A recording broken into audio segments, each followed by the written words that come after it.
Poor girl embraces millionaire on the street and claims to be his daughter. The DNA test shocks everyone.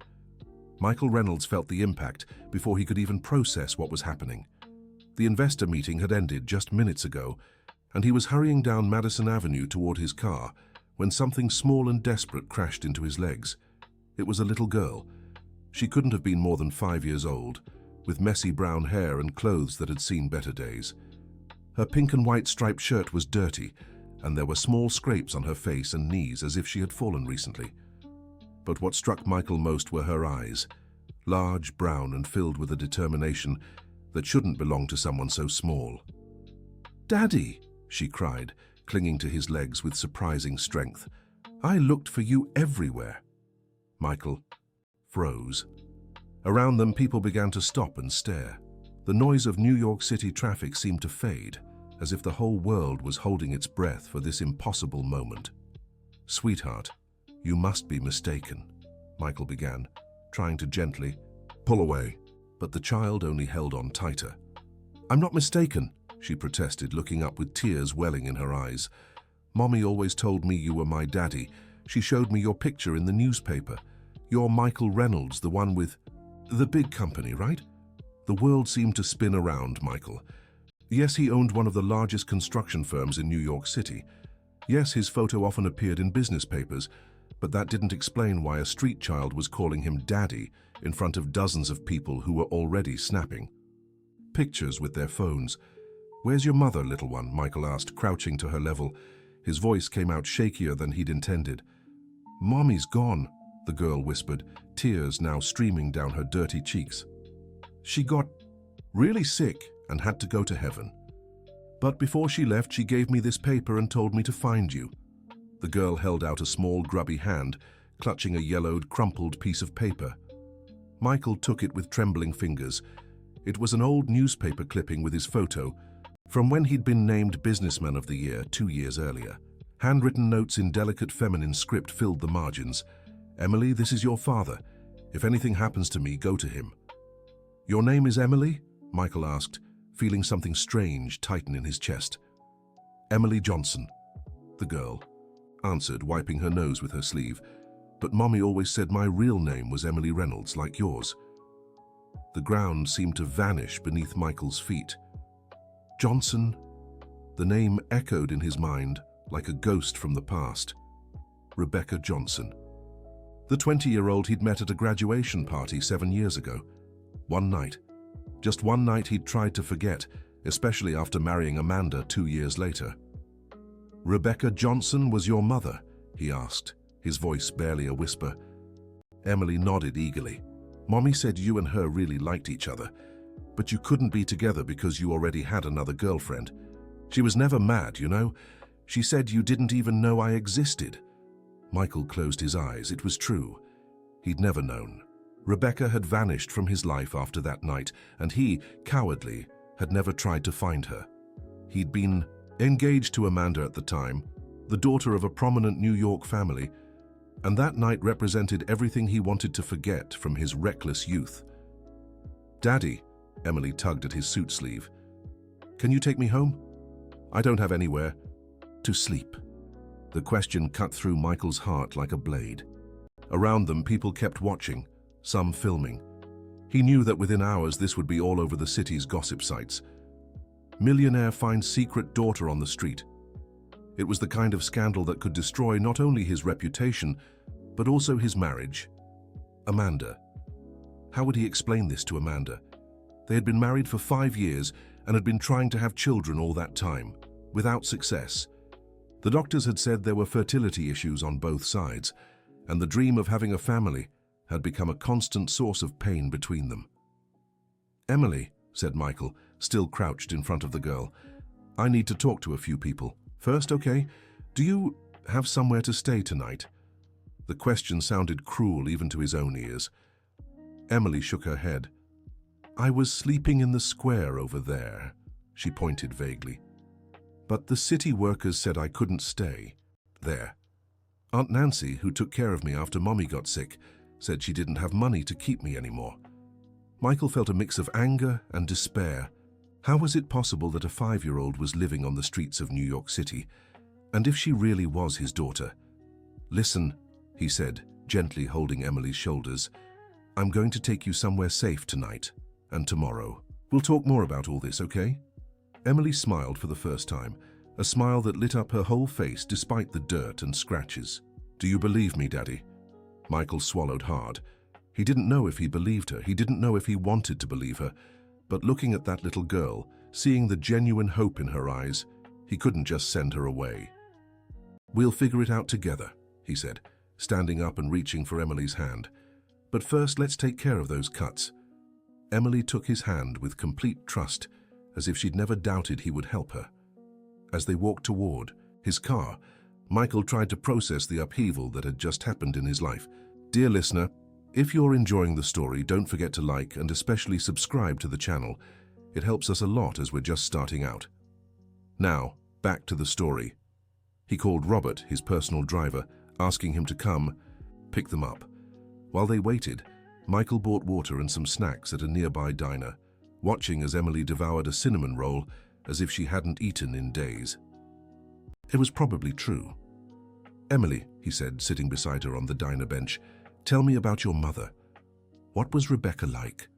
Emily's eyes lit up instantly. "Mommy was the prettiest in the whole world," she exclaimed, momentarily forgetting her food.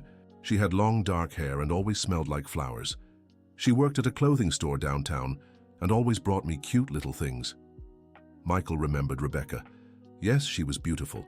She had a contagious smile and a crystal-clear laugh that had drawn him in at that graduation party. She had studied fashion at a private college and dreamed of opening her own store one day. "She taught me to read really early," Emily continued, swinging her legs that didn't reach the floor. "And she always told me stories before bed. She said I was her princess, but that all princes and princesses had 2 parents, and that one day I'd meet my other dad." "And she never tried to find me?" Michael asked, though the question sounded selfish even to him. Emily shook her head. "Mommy said you were building your own family, and that it wouldn't be fair to interfere. She said you were a good person, but sometimes good people make hard choices." Every word felt like a punch to Michael's gut. Rebecca had raised Emily alone, shielding him from a responsibility he hadn't even known he had. And now Rebecca wasn't here anymore, and Emily was alone in the world. Michael's black Cadillac arrived 15 minutes later. Robert stepped out of the car with his usual professional expression, but Michael could see the surprise in his eyes when he noticed the dirty little girl clinging to his boss's hand. "Where to, Mr. Reynolds?" Robert asked, opening the rear door. Michael hesitated. He couldn't take Emily home. Not yet. He needed time to think, to process everything before facing Amanda. But he also couldn't abandon the girl. "To the Waldorf." "Astoria," he finally said. "And Robert, this stays between us for now, all right?" "Of course, sir." On the way to the hotel, Emily pressed herself against the window, gazing in awe at the tall buildings of New York City. It was clear she had never been in such a luxurious car, let alone a 5-star hotel. "Daddy," she said suddenly, "Mommy was right. You really are important." Michael felt a tightness in his chest. How could he explain to a 5-year-old that importance and money meant nothing if you didn't know how to use them to protect those who needed it? At the hotel, Michael secured a suite for Emily, explaining to the receptionist that he was caring for an employee's daughter in an emergency. It wasn't exactly a lie, but it wasn't the whole truth either. While Emily took a hot bath, the first in weeks, Michael imagined, he stayed in the suite's living area trying to gather his thoughts. He picked up his phone and stared at it for a long moment before finally dialing. "Amanda? Hi, love." His wife's cheerful voice came through the line. "How was the meeting with the investors?" "It was complicated," Michael said, which was technically true. "Listen, I'll be home a little late tonight. Some issues came up that I need to handle." "That's fine. I'm having dinner with my mother anyway. She wants to talk about our anniversary." Preparations. Anniversary. Michael had completely forgotten it was coming up.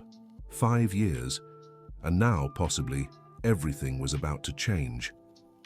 "Of course," he said, feeling like an imposter. I love you. I love you too. Michael hung up just as Emily stepped out of the bathroom, wrapped in one of the hotel's oversized white robes. Her brown hair was clean and shiny, and without the dirt on her face, Michael could clearly see her features for the first time. His heart nearly stopped. Emily had his eyes, exactly his eyes, the same golden brown color, the same almond shape, and her chin had the same contour as his. How had he not noticed before? "Daddy, are you okay?" Emily asked, noticing his expression. "I'm fine," Michael lied. "Are you hungry? We can order food from the hotel restaurant." Emily's face lit up again. "Really? Mommy always said hotel restaurants make the best food in the world." Michael ordered a burger and fries for Emily and a salad for himself, though he doubted he could eat anything. While they waited for the food, Emily explored the suite with childlike curiosity, touching everything delicately as if afraid she might break something. "Emily," Michael called, "tell me more about the last few months after your mom passed." Emily stopped exploring and sat on the edge of the bed, her legs swinging again. "Mommy was sick for a long time," she said, her voice growing quieter. "She coughed a lot and got really tired. Aunt Nancy, who lives next door, sometimes took care of me when Mommy had to go to the doctor. And then Mommy went to the hospital and never came back. Aunt Nancy said she went to heaven like the angels. She tried to take care of me, but she has 3 kids and not much money. She said she was going to try to take me to a place where other kids live, but I ran away because I wanted to find you first." Michael felt anger. Anger at himself. Anger at the situation. Anger at a world that allowed children like Emily to be left alone. If Rebecca had reached out to him, he would have helped. He would have provided medical support, financial support, anything. But would he really have? Or would he have tried to convince her to stay silent to protect his reputation and his marriage? The food arrived, and Emily ate with a voracious appetite, stopping only to ask questions about Michael. Where he lived, if he had other children, if he liked to play, if he knew any nice parks. Normal questions from a child, but they cut through Michael's heart because he realized how much Emily had lost. "Daddy," Emily said when she finished eating, "can I sleep at your house tomorrow?" The simple question was actually tremendously complex. Michael knew he needed a DNA test before making any big decisions. He knew he needed to talk to Amanda. He knew he had to consider the legal, social, and financial implications of all this. But looking at Emily, who watched him with total trust and hope in her eyes, he couldn't do anything but nod. "We'll see how we can arrange that, okay?" Emily smiled and jumped from her chair to hug him. It was a tight, desperate hug, as if she was afraid he'd disappear if she let go. "I knew you were good," she whispered against his chest. "Mommy never lies." That night, Michael stayed at the hotel until Emily fell asleep. She had insisted he tell her a story, and he, who had never told a child a story in his life, improvised one about a brave princess who found her family after a long journey. When Emily finally slept, Michael watched her for long minutes. Even in sleep, she kept one hand stretched out as if trying to hold on to something or someone. Michael left the hotel around 11 at night, but instead of going home, he drove aimlessly through the streets of New York City. His mind was in turmoil. He needed answers, and he knew there was only one way to get them. The next morning, Michael woke early and called Dr. Jonathan Miller, a doctor who had done other discreet work for his company. He vaguely explained the situation, mentioning a possible paternity case that needed urgent and confidential verification. "I can have the results in 48 hours, Dr. Miller said, "but I'll need samples from both." "No problem, we can meet this afternoon." Michael returned to the hotel to pick up Emily. She had woken up frightened, disoriented in the unfamiliar place, but quickly calmed down when she saw him. They had brought new clothes for her, jeans, sneakers, and a pink t-shirt that made her eyes shine. "Today we're going on a special trip," Michael said. "First, we'll visit a doctor friend of mine just to make sure you're healthy. Then we can go to the park." Emily accepted the explanation without suspicion. The DNA test was quick and painless, just a cheek swab from each of them. Dr. Miller was kind to Emily, cracking jokes and distracting her during the procedure. After the doctor, Michael took Emily to Central Park. Watching the girl run freely through the grass, laugh on the playground and feed the ducks in the pond brought mixed feelings to Michael. There was joy in seeing her happy, but also deep melancholy at the thought of all the moments like this he had missed. During lunch at a restaurant near the park, Emily asked when she would meet her other mother, Amanda. Soon, Michael promised, though he had no idea how to keep that promise. "Will she like me?" Emily asked, with a vulnerability that broke Michael's heart. "Anyone who meets you will love you," he said, realizing he wasn't lying. That afternoon, Michael left Emily back at the hotel with a nanny he had hired to look after her. He said he had some things to take care of and would return that evening. Emily hugged him tightly again, making him promise he'd come back. It was time to face Amanda. Michael arrived home at 6 in the evening. The house was large and elegant, located in an upscale neighborhood of New York City, but at that moment, it felt cold and empty. Amanda was in the kitchen, preparing an elaborate dinner, one of her ways of coping with stress. "Hi, honey," she said, going to kiss him. "How was your day? You look, different." Michael took a deep breath. There was no easy way to do this. "Amanda, I need to tell you something. It's complicated." The smile slowly faded from Amanda's face. "What's wrong? Is it about the company?" "No, it's about me. About us." Michael told her everything. About Rebecca, about that night 7 years ago, about Emily showing up on the street the day before. Amanda listened in silence, her face shifting through a range of emotions: surprise, pain, anger, disbelief. When he finished, the silence in the kitchen was deafening. "Let me get this straight," Amanda finally said, her voice too controlled. "You have a 5-year-old daughter you never told me about, and this child just showed up looking for you yesterday." "I didn't know, Amanda, I swear I didn't. But you knew about Rebecca. You knew you slept with someone else while we were engaged. It was a mistake, a moment of weakness I've always regretted." Amanda stepped away from him, walking to the kitchen window that overlooked the garden. "And now?" she asked. "What do you plan to do?" "I'm waiting for the DNA test results. If she's really my daughter. If she's your daughter, what?" Amanda turned to face him. "Are you going to bring her here to live with us? Are we supposed to pretend we're one happy family?" "Amanda, she's a child. She's alone in the world. If she's my responsibility, your responsibility?" Amanda's voice rose. "And what about me? 5 years trying to have children, 5 years of treatments, hopes and disappointments, and now I find out you've had a daughter all this time." "I didn't know," Michael repeated, raising his voice too. "But you should have. You should have checked on Rebecca after that night. You should have made sure she was okay, but no, it was easier to pretend nothing happened and go on with your perfect plans." Amanda's words were harsh, but Michael knew they were true. He had been a coward. He had taken the easy way out, and now he was paying the price. "What do you want me to do?" he asked, genuinely lost. "I don't know," Amanda admitted, tears starting to fall. "I need time to process this." She grabbed her purse and headed for the door. "I'll stay at my mother's for a few days. When you decide what's more important to you, your current family or this new situation, call me." "Amanda, wait." But she was already gone, leaving Michael alone in the empty house. That night, Michael returned to the hotel. Emily was watching cartoons on TV with the nanny, but her face lit up when she saw him. "Daddy!" She ran to hug him. "You came back." "Of course I did," Michael said, lifting her into his arms. "I promised." "Jessica," Emily pointed to the nanny, "taught me how to play checkers. Do you want to play with me?"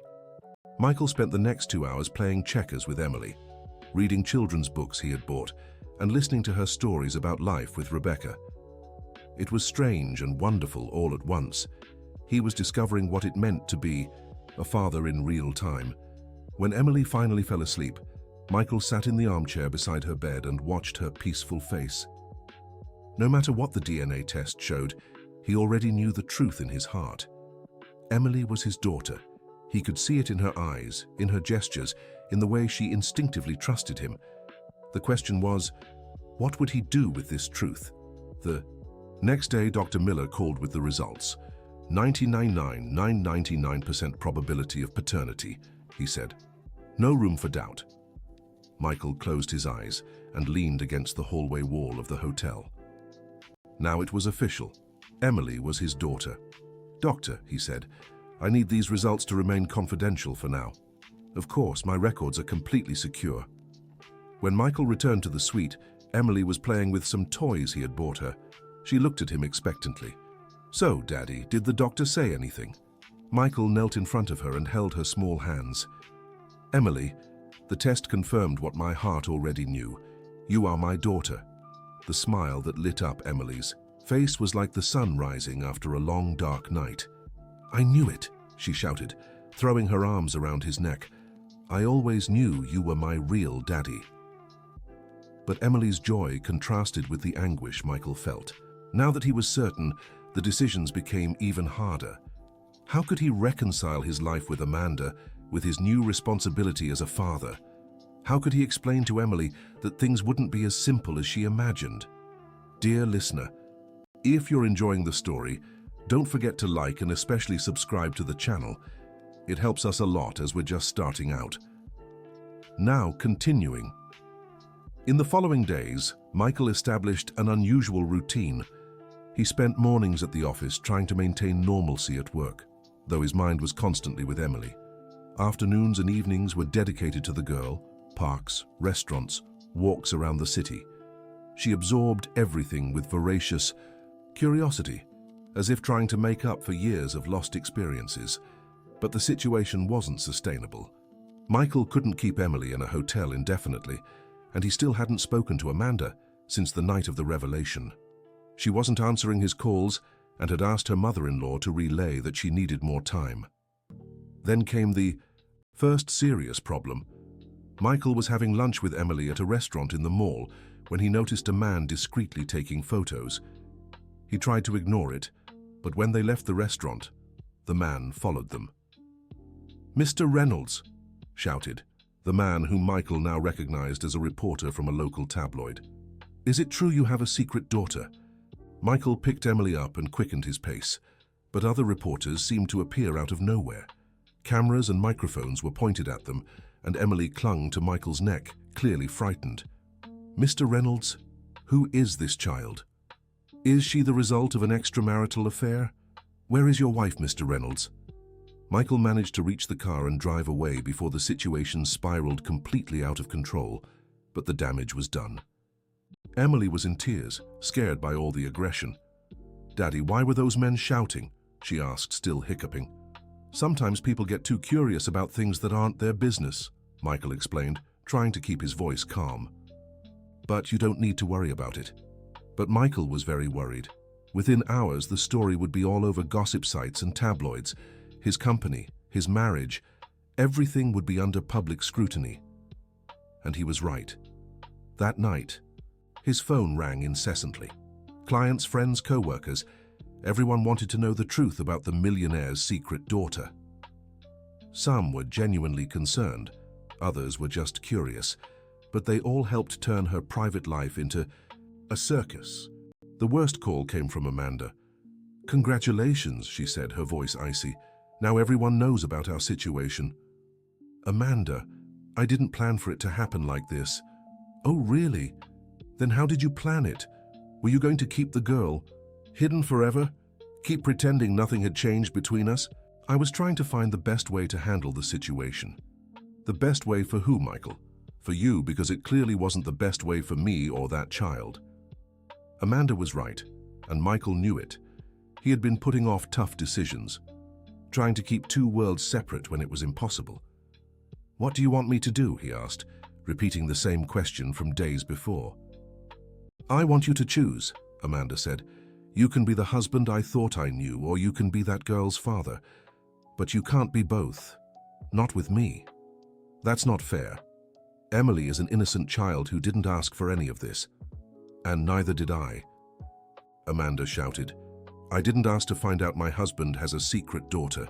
I didn't ask to see my life turned into a newspaper headline, and I didn't ask to compete with a child for my own husband's love." The call ended with Amanda hanging up on him. Michael stared at the phone, feeling like his world was crumbling. The next morning, things got worse. The tabloids not only ran the story, but also dug up information about Rebecca. There were photos of her with Emily when the girl was younger, details about her battle with the illness that took her, and speculation about why she never reached out to Michael. Even worse, someone had found out where Emily was staying. When Michael arrived at the hotel that morning, a small crowd of reporters was at the entrance. He had to use the service entrance to get to the suite. Emily was confused and scared. The nanny explained that since early morning, people had been trying to take photos through the window, and the room phone wouldn't stop ringing. "Daddy, why does everyone want our picture?" Emily asked. "Because sometimes people get very interested in other people's lives," Michael explained, hugging her. "But we won't let it bother us." But it was bothering them. A lot. Michael couldn't take Emily anywhere without being followed by reporters. He couldn't go home because journalists were camped outside his house too, and he couldn't leave Emily alone because she was starting to understand something was wrong and growing more anxious by the minute. Then came the second blow. Karen Johnson, Rebecca's sister, showed up at the hotel with a lawyer and a court order. "I have rights to that child," she declared when Michael met her in the hotel lobby. "I'm Emily's blood relative, and Rebecca left documents stating I should take care of her if anything happened to her." Michael looked at the papers Karen's lawyer presented. They were legitimate. Rebecca had indeed left written instructions that in her absence, Emily should be under Karen's care. "But Emily ran away from you," Michael said. "She wanted to find me." "Because a 5-year-old doesn't understand what's best for her," Karen replied. "She saw your name in the papers and thought you'd magically fix all her problems, but you have your own life, your own issues. I can give her stability." "What kind of stability?" Michael asked. "Emily told me you said you couldn't take care of her." Karen turned red. "I was going through temporary financial difficulties. But now that I know you're involved, that you can help financially, things are different." Michael Reynolds felt disgusted. Karen didn't want Emily out of love or responsibility. She wanted a piece of Michael's fortune and was using the girl as a bargaining chip. "Emily stays with me," Michael said firmly. "We'll see what the court has to say about that," Karen replied. "I have a hearing scheduled for next week. I hope you have a good lawyer." When Karen and her lawyer left, Michael stood in the hotel lobby, trying to process this new complication. Not only did he have to deal with media pressure and problems in his marriage, but now he also faced a legal battle for Emily's custody. He went up to the suite and found Emily playing with a puzzle, seemingly unaware of the drama unfolding around her. For a moment, Michael just watched her, admiring her ability to find simple joy even in the midst of chaos. "Emily," he said, sitting beside her, "do you remember Aunt Karen, your mother's sister?" Emily's face immediately darkened. "I remember. Why?" "She came here today. She wants you to go live with her." "No." Emily threw herself into Michael's arms. "I don't want to go. I want to stay with you. Aunt Karen doesn't really like me. She just gets mad because I make noise and eat too much." "Don't worry," Michael said, hugging her tightly. "I won't let anyone take you if you don't want to go." But even as he made the promise, Michael knew it wouldn't be that simple. Karen had legal documents in her favor. He'd have to prove he could be a better father to Emily, and considering the circus his life had become, that wouldn't be easy. That night, after Emily fell asleep, Michael called Atty, Benjamin Harris, the best family lawyer he knew. "The situation is complicated," Atty Harris admitted after hearing the whole story. "The fact that you're the biological father definitely works in your favor, but the stability of the environment you can provide will be questioned. Your wife left you, your personal life is being exposed in the media, and you were unaware of the child's existence until now." "But I can offer Emily so much more than Karen can," Michael argued. "It's not just about financial resources. Courts consider emotional stability, home environment, continuity of care. Karen can argue she's the more stable figure in the girl's life. And what Emily wants doesn't matter. It matters, but a 5-year-old doesn't have legal say. The judge will consider her opinion, but more weight will be given to the factors I mentioned." Michael hung up more discouraged than ever. It seemed every time he tried to solve one problem, two more took its place. In the days that followed, things only got worse. The press had uncovered intimate details about Michael and Amanda's relationship, including their failed attempts to have children. Sensationalist reports painted Emily as the child who destroyed a marriage and Michael as an irresponsible father who abandoned his daughter. Some clients of the construction company began questioning whether they wanted to stay associated with someone whose personal life was so complicated. The company's board scheduled a meeting to discuss the situation. Corporate code for explain yourself or step down. Worse still, Emily was starting to understand her presence was causing problems. She asked why Michael's other mother didn't want to meet her, why they couldn't go to his house, why men with cameras followed them. "Daddy," she said one rainy afternoon as they were stuck in the hotel suite, "I think Mommy was wrong about you." "Why do you say that?" Michael asked, alarmed. "Because Mommy said you were a good person, but good people don't make others sad. Your wife is sad because of me, right?" Michael felt as if he'd been punched in the gut. Emily, with her childlike perceptiveness, had hit the heart of the matter. "Emily, none of this is your fault," he said, crouching to her level. "Adults sometimes make mistakes and then get tangled up trying to fix things, but you did nothing wrong. But if I hadn't looked for you, if you hadn't looked for me, I'd never have met the bravest, most special girl in the world," Michael said, kissing her forehead. "And that would have been the greatest loss of my life." But even as he comforted Emily, Michael wrestled with his own doubts. What if Amanda was right?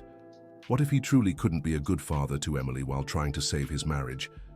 What if the best thing for everyone was to let Karen keep custody and simply pay child support?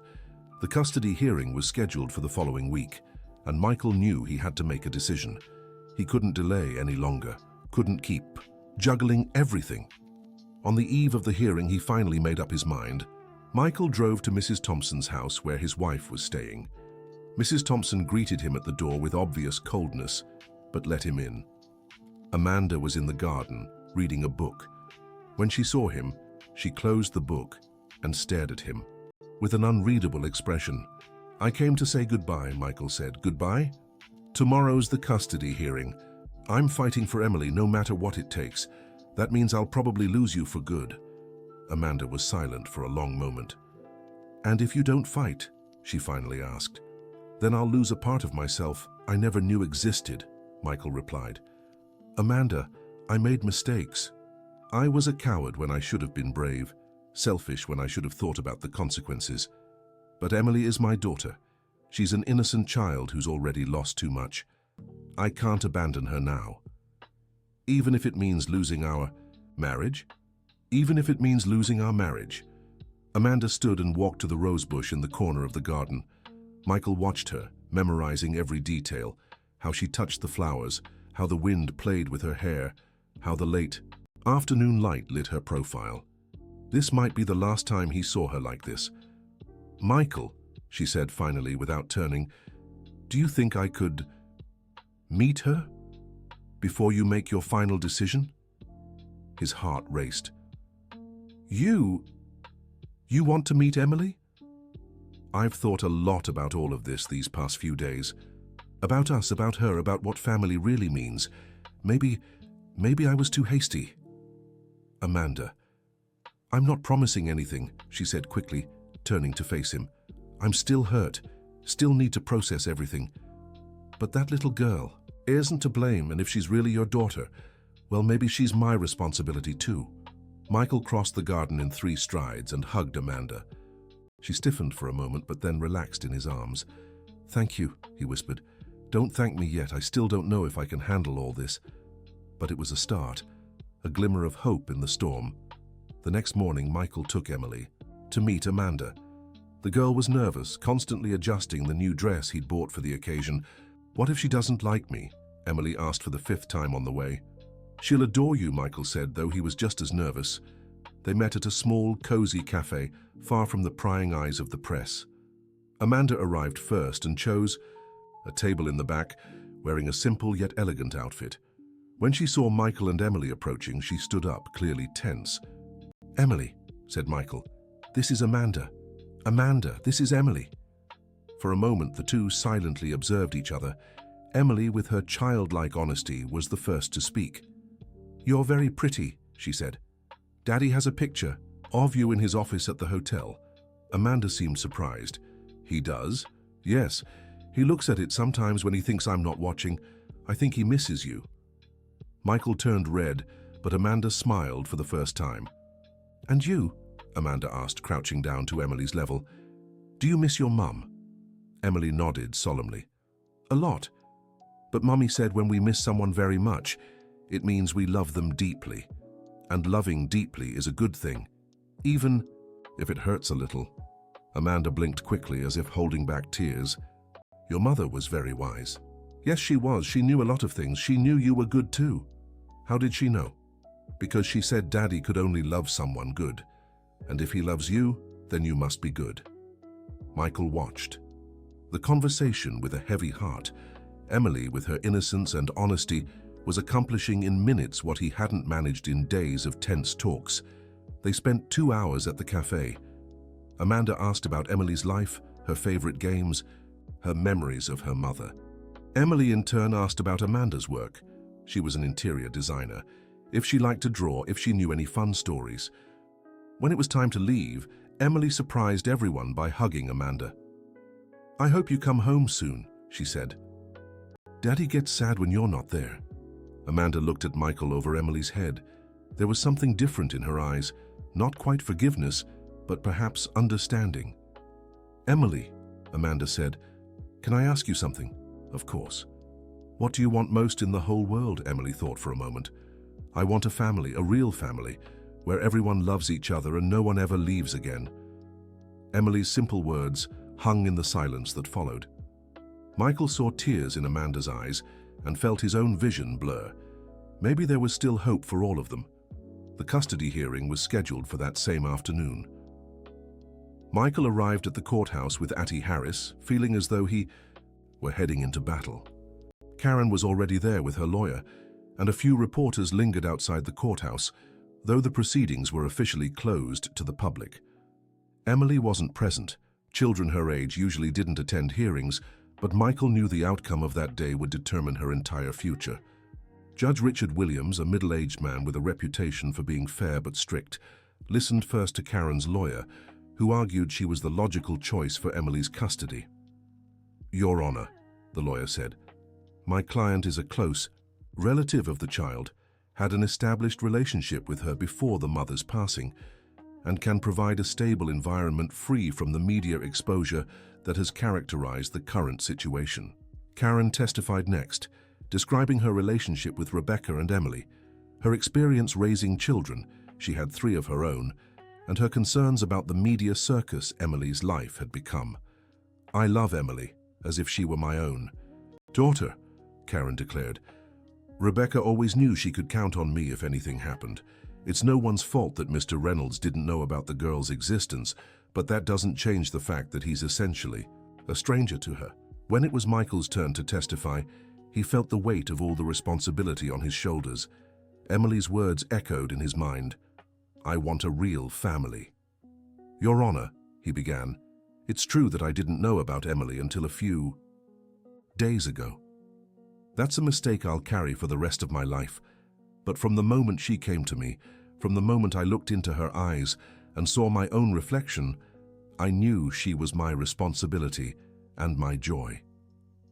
Michael recounted the days he had spent with Emily, how quickly she had adapted to his presence and the plans he had to ensure her education, health, and well-being. "She isn't just biologically my daughter," he said. "She chose to come to me when she was desperate and alone. She trusted me when she had no one else. I can't betray her now." Attibord Harris presented evidence of Michael's assets, his stable, employment history, and reference letters from colleagues and friends attesting to his character. But Michael knew the weak point of his case was obvious. His personal life was in turmoil. Karen's lawyer wasted no time exploiting that weakness. Mr. Reynolds may have financial resources, but can he provide emotional stability? His marriage is in ruins, his private life exposed in the media, his professional routine compromised.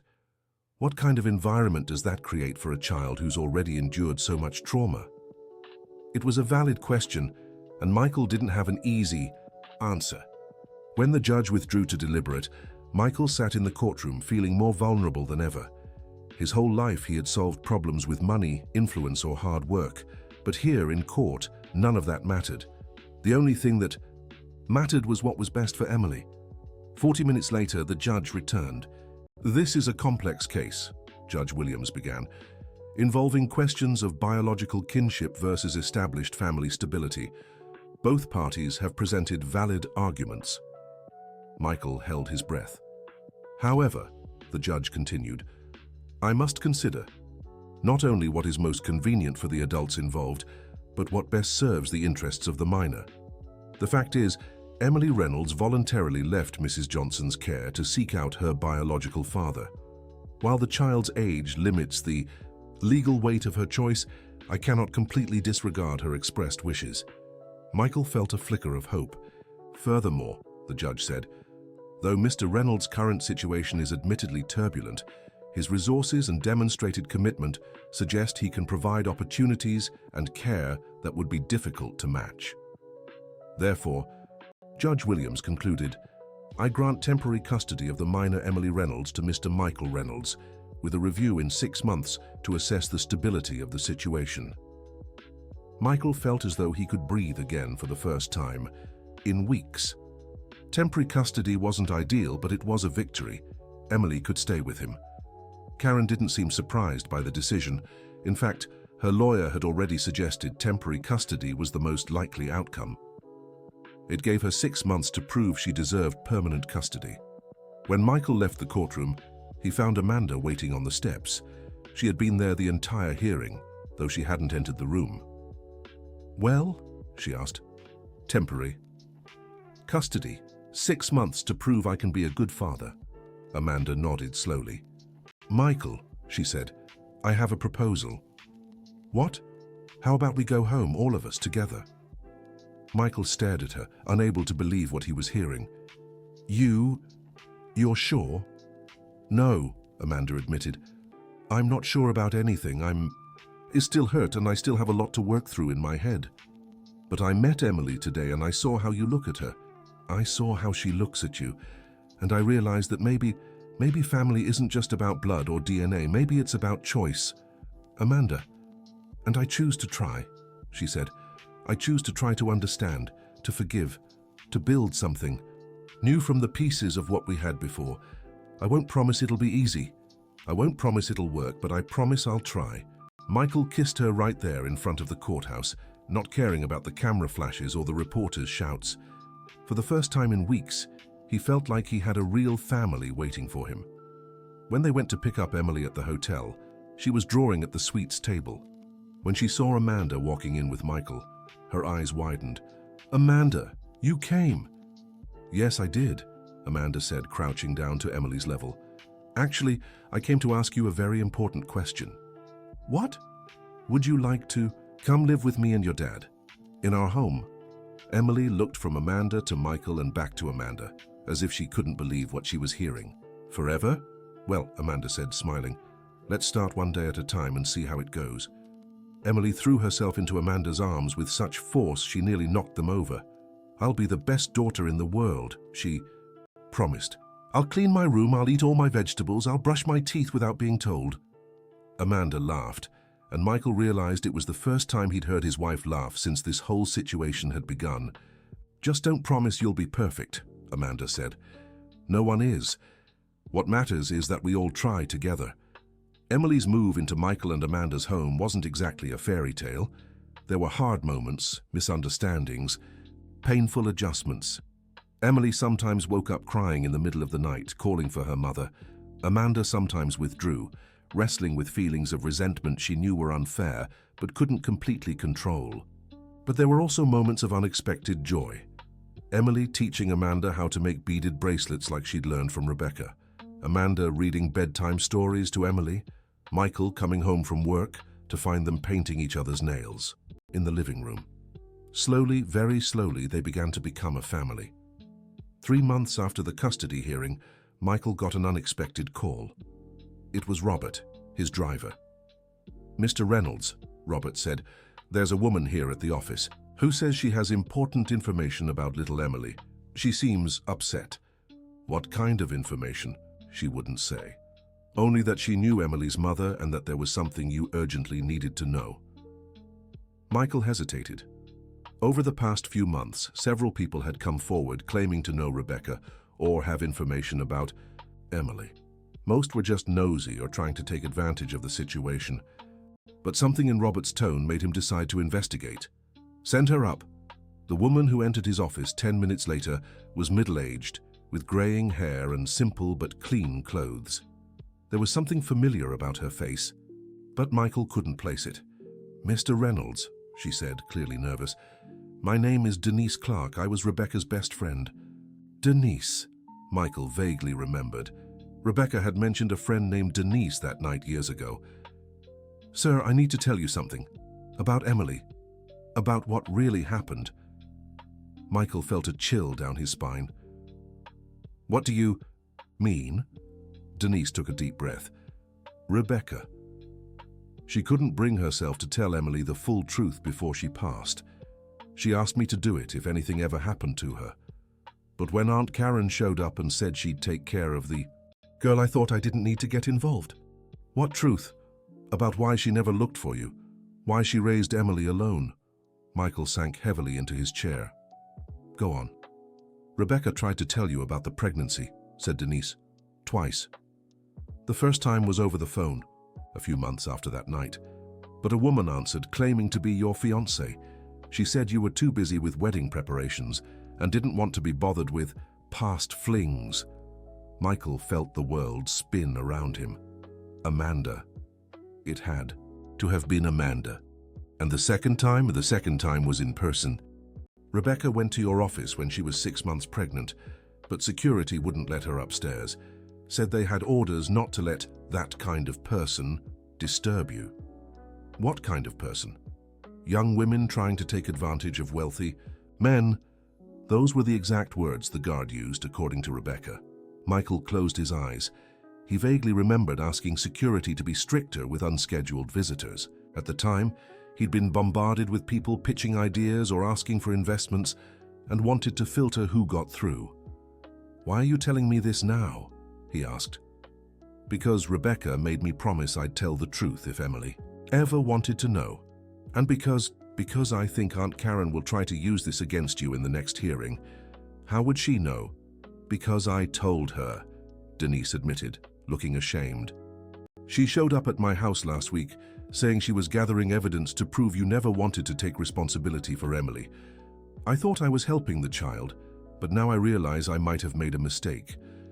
Michael thanked Denise for the information and dismissed her, but he stayed in his office late into the night, trying to process everything he'd learned. Rebecca had tried to contact him twice, and both times the people around him had kept her from reaching him. But the most troubling detail was that Karen now had evidence that could be used against him in the custody hearing. She could argue Michael had deliberately rejected his paternal responsibilities, even knowing about Rebecca's pregnancy. When he got home that night, Amanda and Emily were in the kitchen baking cookies. Emily ran to hug him as she did every evening, but this time Michael held her tighter, as if trying to shield her from something. "Daddy, are you okay?" Emily asked. "You look sad." "I'm fine, sweetheart," Michael lied. "Just a long day at work." But Amanda knew him too well to believe it. After Emily went to bed, she confronted him. "What happened today?" Michael told her about Denise's visit, about Rebecca's attempts to reach him, about Karen's likely strategy for the next hearing. Amanda listened in silence, her face growing paler. "Michael," she finally said, "I need to tell you something." The tone of her voice made his stomach drop. "What?" "The call. 7 years ago, a woman called here saying she needed to speak to you about something important. She sounded desperate. And you didn't tell me." "No," Amanda admitted, tears streaming down her face. "We were 2 weeks away from the wedding. I was insecure, afraid you'd change your mind. When she said it was about something that happened at a party, I assumed she was just trying to cause trouble." "Amanda, I told her you were busy with the wedding and didn't want to be bothered with past flings. Those were the exact words. And then I had our number changed. Michael sank onto the couch. Everything made sense now. Rebecca had tried to contact him, but Amanda, out of fear and insecurity, had prevented it. Did you know? He asked. Did you know she might have been pregnant? No, Amanda said quickly. I swear I didn't know. If I'd known a child was involved, what would you have done? Amanda didn't answer right away. I don't know, she finally admitted. Probably the same thing because I was young and selfish and only thought about myself. But that doesn't make what I did right. They sat in silence for long minutes. Michael tried to process this new layer of betrayal and complication. Not only had he been a coward for not seeking out Rebecca, but Amanda had actively kept Rebecca from reaching him. Michael, Amanda finally said, I'll understand if you can't forgive me for this. I'll understand if you want me to leave. And Emily? Michael asked. She's grown used to you. She loves you. And I love her too, Amanda said, now sobbing. That's why I'll tell the truth at the hearing if it comes to that. I'll take responsibility for what I did. That could destroy our chances of keeping custody. Maybe. Or maybe showing that we're capable of being honest about our mistakes. We'll prove we can give Emily a home where the truth is valued. Michael looked at his wife. She was still his wife, technically, and saw the weight of guilt and regret she carried. He carried his own burdens too. Maybe it was time for everyone to start facing the truth, no matter the consequences. The custody review hearing was scheduled for the following week. In the days leading up to it, the tension in the house was palpable. Emily sensed something was wrong, but couldn't quite understand what. She asked more questions, demanded more. Hugs, and sometimes Michael caught her watching him and Amanda with worry in her eyes. Are you still going to be my family? She asked one morning at breakfast. Always, Michael promised, though he wasn't sure he could keep that promise. Even if we have to live somewhere else? Even then? Emily nodded solemnly, as if trying to process grown-up information with a child's mind. Mommy said real families stay together even when things get hard. Emily's words echoed in Michael's mind for the rest of the week. Real families stay together even when things get hard. Maybe it was time to find out if they really were a family. On the morning of the hearing, Michael woke early and found Emily in the kitchen, already dressed and trying to make her own breakfast. What time did you wake up, sweetheart? Couldn't sleep much, she admitted. Today's the big day, right? It is. But don't worry, no matter what happens, you'll always have a daddy who loves you very much. Emily hugged him tightly. I know. And you'll always have a daughter who loves you too. Amanda appeared in the kitchen a few minutes later, dressed for the hearing. She'd chosen a conservative, elegant outfit, but Michael could see the tension in every line of her body. Ready? She asked. Ready. They left Emily with the nanny, promising they'd be back soon and that everything would be fine. Emily saw them off with extra long hugs and a brave smile that broke Michael's heart. In the courtroom, Karen was more confident this time. Her lawyer had promised evidence showing Michael had been a neglectful father, even knowing about Emily's existence. Denise was there too, clearly uncomfortable but ready to testify. The judge opened the session by reminding them they were there to determine whether temporary custody should become permanent. Karen's lawyer spoke first, presenting Denise's testimony about Rebecca's failed attempts to contact Michael. Your Honor, said the attorney, this evidence clearly shows that Mr. Reynolds was aware of the potential paternity and chose to ignore his responsibilities. Mrs. Johnson, on the other hand, was always available for Emily, always a constant presence in her life. Denise Clark testified next, reluctantly recounting Rebecca's attempts to contact Michael. Her words were damning. They painted a picture of a wealthy man who had deliberately rejected a pregnant woman seeking help. When it was the defense's turn, Attorney Benjamin Harris surprised everyone.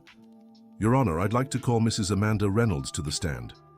Karen and her attorney exchanged confused glances. Amanda stood and walked to the witness stand with steady steps, though Michael could see her hands trembling. Mrs. Reynolds, said Atty Harris, do you know the witness Denise Clark? Not personally, but I'm familiar with one of the situations she described. Can you elaborate? Amanda took a deep breath. 7 years ago, I received a call from a woman who said she urgently needed to speak with my then-fiancé, Michael Reynolds. The woman sounded desperate, but I was afraid. Afraid of what? Afraid of losing the man I loved 2 weeks before our wedding. So I told her Michael was busy with wedding preparations and didn't want to be bothered with past flings. After that, I had our phone number changed. The silence in the courtroom was absolute. Even Karen's attorney seemed stunned by the revelation. Mrs. Reynolds, Harris continued, did your husband know about this call? No, I never told him. Michael only found out this week when other information came to light. If he had known about the call back then, I'm certain he would have spoken to Rebecca. Why are you revealing this now? Surely it hurts your chances of retaining custody of the child. Amanda looked directly at the judge. Because Emily deserves a family that values truth above all else. Because Rebecca Johnson deserves to have her memory honored with honesty. And because I've learned that loving someone sometimes means admitting your own mistakes, even when it might cost you everything you hold dear. When Amanda finished her testimony, there were tears in the eyes of several people in the courtroom, including Denise. Michael was called to testify next. He spoke about his relationship with Rebecca, his cowardice in not reaching out to her afterward, and how Emily had changed his life. Your Honor, he said, I made serious mistakes. I was a coward when I should have been brave. My wife also made mistakes driven by fear and insecurity. But those past errors don't change the fact that Emily is my daughter, and that I can give her the love, stability, and opportunities she deserves. And how can I be sure, asked the judge, that you won't make other mistakes that harm the child? I can't promise we won't make mistakes, Michael admitted. We're only human, but I can promise we'll learn from the mistakes we've made, that we'll always prioritize Emily's well-being, and that we'll face problems with honesty, even when it's hard. Karen also testified, but her argument sounded weak after Amanda's revelations. It became clear her motivations were more financial than loving, and that she had used personal information manipulatively. When the judge left to deliberate, Michael, Amanda, and Atty Harris sat in silence. Amanda's honesty had been courageous, but it had also given Karen powerful ammunition. You know this might have sealed our fate, right? Said Atty Harris. I know, Amanda replied, but it was the right thing to do. 45 minutes later, the judge returned. This case, began Judge Williams, presents complex issues regarding responsibility, honesty, and the best interests of the child. Today we heard surprising revelations about past events that shaped the current situation. Michael held Amanda's hand. While it is clear that both Mr. and Mrs. Reynolds made significant mistakes in the past, it was also demonstrated today that they are capable of growth, reflection, and, most importantly, honesty, even when that honesty may harm them. The child, Emily Reynolds, has been under Mr. Reynolds' care for 6 months. Reports from social workers indicate she is well-adjusted, happy, and thriving in school.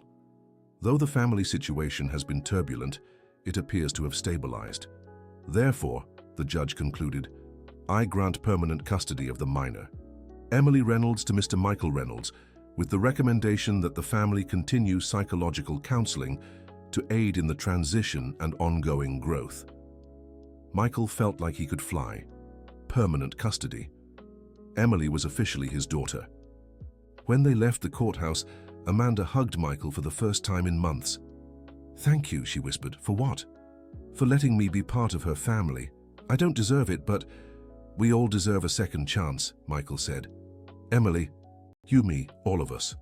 They returned home together, more united than they had been since the whole situation began. Emily waited for them by the living room window, and when she saw them coming, she ran to the door. Well? She asked, bouncing with excitement. Emily Reynolds, Michael said, crouching to her level. Welcome officially to the family. Emily shrieked with joy and threw herself into his arms, then into Amanda's. For a moment, the three of them stood embraced in the doorway, a family formed by difficult circumstances, but choosing to stay together. 6 months later, life had settled into a new and better rhythm. Emily was thriving in school, making friends, and displaying a sharp intelligence that reminded Michael so much of Rebecca. Amanda had returned to work, but now had a more flexible schedule, allowing her more time with Emily. Michael and Amanda's marriage had been tested nearly to its limits, but had emerged stronger. They had gone to couples therapy, learned to communicate better, and discovered that true love sometimes means walking through fire to find gold on the other side. One Sunday afternoon, the three of them were at the park where Michael had first taken Emily. She was on the playground laughing with other children, while Michael and Amanda watched from a bench. "Do you think Rebecca would approve?" Amanda asked suddenly. "Approve of what?" "Us, this unconventional family we've built." Michael watched Emily giggling on the slide, her hair shining in the sun, her eyes, her mother's eyes, full of joy. "I think Rebecca wanted Emily to be loved," he said, "and she is, deeply loved." Just then, Emily ran over and threw herself into Amanda's lap with the complete confidence of a child who knows she's safe. "Can I have a little brother?" she asked suddenly. Michael and Amanda exchanged surprised glances. "Why do you want a little brother?" Amanda asked. "Because big families are more fun, and because if he's even half as great as you two, he'll be really special." Amanda smiled, and Michael saw tears of happiness in her eyes. "We'll see," Amanda said. "Maybe someday." "Okay," Emily said, hopping back up. "Just let me know when you decide." Michael laughed, taking Amanda's hand. "I think our daughter is going to keep life interesting." "Our daughter," Amanda repeated, smiling. "I like the sound of that." They stayed at the park until sunset, watching Emily play and laughing at her antics. It was a common scene, a normal family on any given Sunday. But for the three of them, it represented something far more powerful. Proof that families aren't just about blood or DNA, but about choice, love, and the courage to fight for those you love. When they finally headed home, Emily walking between them, swinging their clasped hands, Michael felt a peace he hadn't known in years. His life had been turned upside down a few months earlier, but now he wouldn't change a thing. Emily had burst into his life like a hurricane, but she had brought with her the chance to become the man and father he was always meant to be. And in the process, she had shown him and Amanda that true love is strong enough to survive the truth, no matter how painful it might be. That night, after Emily fell asleep, Michael found Amanda in their bedroom, looking at a photo of Rebecca that Emily had given them. "I wish I could have met her," Amanda said. "She would have liked you," Michael replied. "Rebecca was always generous with her heart. She'd understand why you did what you did, and she'd be happy knowing. Emily has two mothers who love her. Two mothers, Rebecca, who brought her into the world and loved her first, and you who chose to love her even when it was hard." Amanda kissed Rebecca's photo gently before placing it back on the nightstand. "I think she'd be proud of Emily," she said. "Our girl is amazing." "She really is," Michael agreed. "And I think she'd be proud of us too, of who we've become, of the family we've built." That night, for the first time in months, Michael slept soundly, without guilt, without fear, without regrets. His family was complete, and he was finally home. 3 years later, Michael was in his office when Emily appeared at the door. Now 8 years old, she had grown and become even more like him, but also more like Rebecca. She had the same gentle determination, the same ease in making friends. "Daddy," she said, "my teacher asked us to write an essay about family. Can I read it to you?" "Of course, sweetheart." Emily opened her notebook and began to read. "My family is special because it was made with love, not just blood. My daddy is Michael, and my mom is Amanda, but I also have another mom in heaven, named Rebecca. When I was little, I didn't have a home and I was very sad. But I found my daddy on the street and told him he was my family. At first it was hard because grown-ups sometimes don't know how to handle surprises. But in the end, we learned that families are about people who choose to love and care for each other. My family isn't perfect, but it's mine, and I love all of them so much." The end. Michael felt tears in his eyes. "That's a beautiful essay, Emily. Do you think my teacher will like it?" "I'm sure she will. And more importantly, it's true." Emily smiled and ran to hug him. "I love you, Daddy." "I love you too, sweetheart. More than words can say." As he held his daughter, his brave, special girl, who had had the courage to find him when she was lost. Michael reflected on how life can change in an instant. An unexpected hug on the street had transformed 3 lives forever, proving that sometimes miracles come in small packages, with messy hair and huge hearts. And as Emily ran off to play, Michael smiled, knowing his family, quirky, imperfect, but endlessly loving, was exactly as it should be. The end of the story. Now tell us what you thought of the story and where you're watching from. If you have something to share with us, leave your honest thoughts in the comments. Do you think Michael made the right decision? We'd love to hear your opinion. Thank you so much for joining us. Don't forget to like and, most importantly, subscribe to the channel so you don't miss other heartwarming stories.